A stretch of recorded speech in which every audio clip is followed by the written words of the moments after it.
Man, it seems like every step Capcom likes to take, they take like 4 or 5 steps backwards. For those of you who don't know, Dead Rising 4 recently came out for the PC and Xbox One. A game developed by Capcom where you run around, fuse things together, and beat the shit out of zombies and uncover what might just be an interesting story underneath all of the wacky adventures you'll be having in a zombie simulator. Ladies and gentlemen, Dead Rising 4 releases, and it brings back characters like Frank West, changes the voice up a little bit, gets rid of that whole time limit bullshit, you know, that sort of pushed you into completing the game, or if you couldn't, you just had to restart it and whatnot.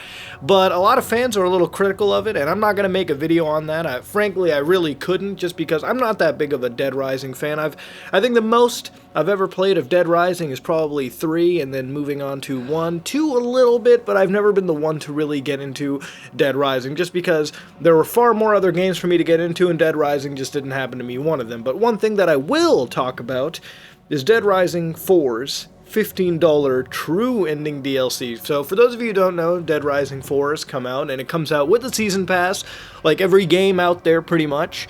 And the Season Pass is a third DLC. Frank Rising actually has a overtime timed mode where if you complete through it, you get a little bit of a different ending, I guess you could say, traditional to the Overkill mode or the other modes that were in the previous games entirely. Now I'm going to talk to you why this is kind of shady, and people are a little up in arms about why they're selling off an ending and DLC that's already been planned well ahead of time, because that's what a lot of these season passes are. They plan out a DLC roadmap and then they stick with it. It's not that they're coming up with the stuff as the game develops. No, it's already in production. It's already planned ahead of time that they were going to do this. Now, the reason why this speaks out to me the most is because I sort of have an issue with these kind of DLCs and the road mapping that they have over here. So I was going to get Dead Rising 4, I really was. For me, it wasn't that big of an issue. I go out, pick up the game. But when I heard about this potential issue, for a game that's really all about its single player, because they took out the amazing cooperative feature of Dead Rising 3, which I really did enjoy playing with a few of my friends. Yeah, they have co-op in another way, but not that amazing co-op that you could have in Dead Rising 3. Just bring your buddy in and drive supercars and beat the shit out of zombies together. That's a little bit omitted, but for me over here, I was going to get Dead Rising 4, and I really did plan on it. I did like Dead Rising 3. And to be honest, I like killing zombies with weird contraptions. That's why I still play Dead Rising 3 to this day on my Xbox One. But the issue over here is the idea of them selling a $15 DLC with what appears to be a more fleshed out ending, because traditionally this is what it could be. Now again, some of this is up to speculation. For all we know, it could be, you know, DLC on its own, for all I care. But the thing is, it's still kind of shady when you think about it actually being planned out well ahead of time and then it being put into practice in part of this roadmap for the DLC they have planned out with the Season Pass they've released. Again, every game comes out with a Season Pass now. If you're really a fan of the series, most likely than not, this doesn't apply to you, because if you really are a fan of it, or you're really into it, or you got some money to burn, you've probably already bought the Season Pass, and this video really doesn't apply to you. You have that expansion, I guess. But for me, the problem is that it's almost as if we're seeing a resurgence of that whole Capcom on-disc DLC kind of nonsense. And the reason I'm saying it is because while it's not that they've put this on the disc, it's something that was planned ahead and almost taken out of the game, so that maybe it could have been worked on, or maybe to take it out so it could be charged later. You saw this with Resident Evil 5, and I love that game to death. I really love Resident Evil 5. Hell, if you looked at Capcom's fighters from the Xbox 360 era, yeah, those ones were really prominent with tacking on this bullshit. Basically what would happen is they would have the data on the disc, or they would release it through patches and whatnot, so you would have to download the data, even if you weren't going to buy it. And that's what Dead Rising 3 also did as well for the Xbox One. You can actually download more updates in size than the actual disc, the actual game itself, for fucking whatever reason on the system. But I digress. The thing is that element is still there, on disc or on drive lock DLC, and you're essentially paying for a little key to get and then unlock the stuff later. Now, am I saying Frank Rising is like that? Not really. But to an extent it almost is, because when you think about it, with season passes, when developers like plan out a DLC roadmap, for me the only ones that I can support are things like map packs or, you know, potential elements like that. For me, getting something like Gears of War 3, for example, which had a season pass, an absurdly awful DLC structures going on with it.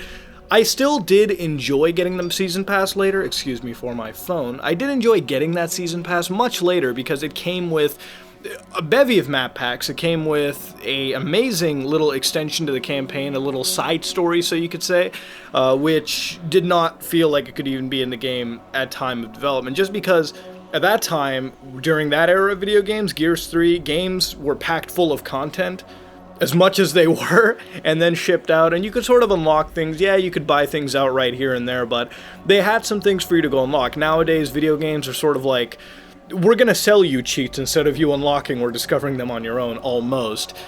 And that's the thing with Dead Rising 4's DLC too, is that this, if you, the developer, have decided this is a gameplay feature you don't want in a game, such as the overtime, timed mode difficulty, which a lot of people who like Dead Rising really appreciate. Yeah, it kind of sucks when you start it out, but Dead Rising's beautiful part of gameplay is that it kind of makes you really go into this micromanagement, almost time, like, you really give a shit about the time. And by that I mean, in the game, you're going through getting survivors, you're uncovering this conspiracy behind what started the zombie epidemic, amongst other things, while fighting psychopaths and whatnot. And the beautiful thing about it is you have to really manage your time, because the game really gives you a set amount of time to complete it. And within that time, you have to really manage it to the point where you optimize and do as much as you can and rescue people. And if not, you restart the game again with your current level and try doing it all over again. And while that does seem a little bit tedious, believe it or not, it's one of the reasons why I really do like playing the Dead Rising games. Yeah, at first it's a little inconvenient, but it adds that challenge, stress, anxiety that I kind of really enjoy in a zombie simulator, I'm not gonna lie.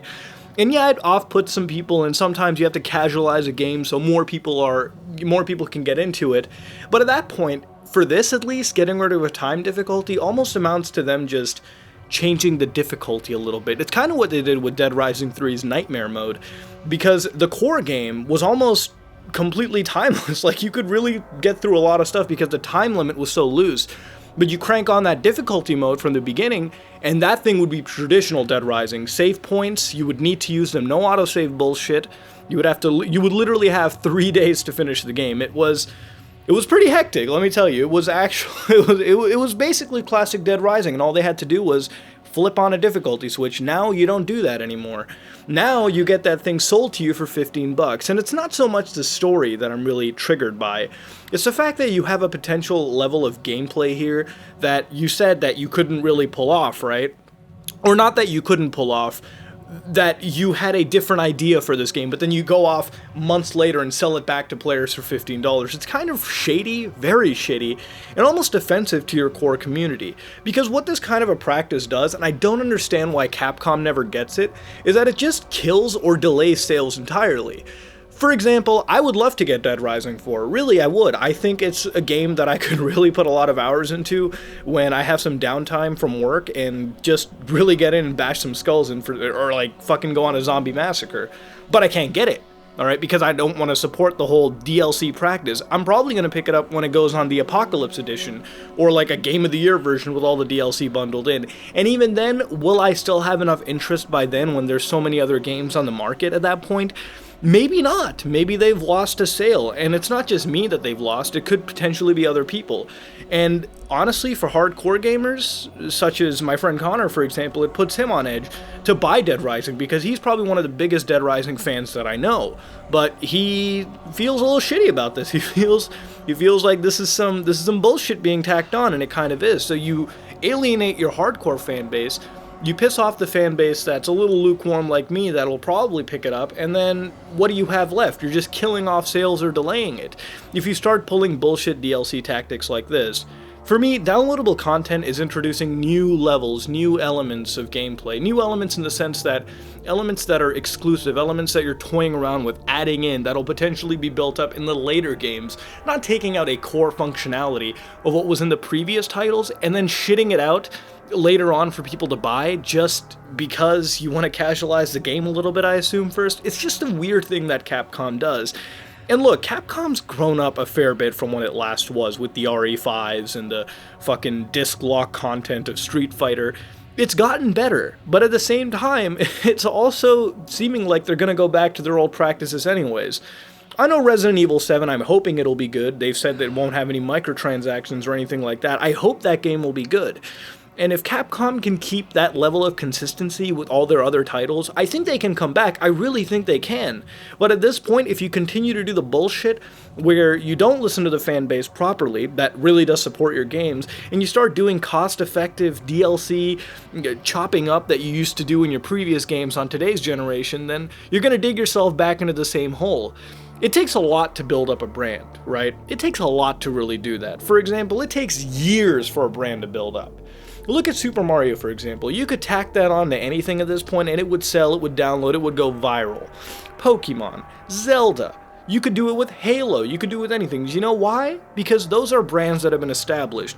If you keep shitting on Resident Evil, Mega Man, Dead Rising, they're not going to be as potent as you would hope they are. But then again, why would Capcom listen to my ramblings? I'm just here talking about something that triggers me on the internet, and I would like to hear what your reaction to this would be too. Tell me what you think about Dead Rising 4's $15 story mode DLC, and how it was mapped out to conveniently be released before the actual game came out. It was planned, let me tell you, it was planned ahead of time. It wasn't fucking thought of out of nowhere. They didn't pull it out of their ass cheeks. It was planned. At the end, this has been another rant time. If you like what you saw, please like, comment, and subscribe. Dislike it if you dislike it. I am out.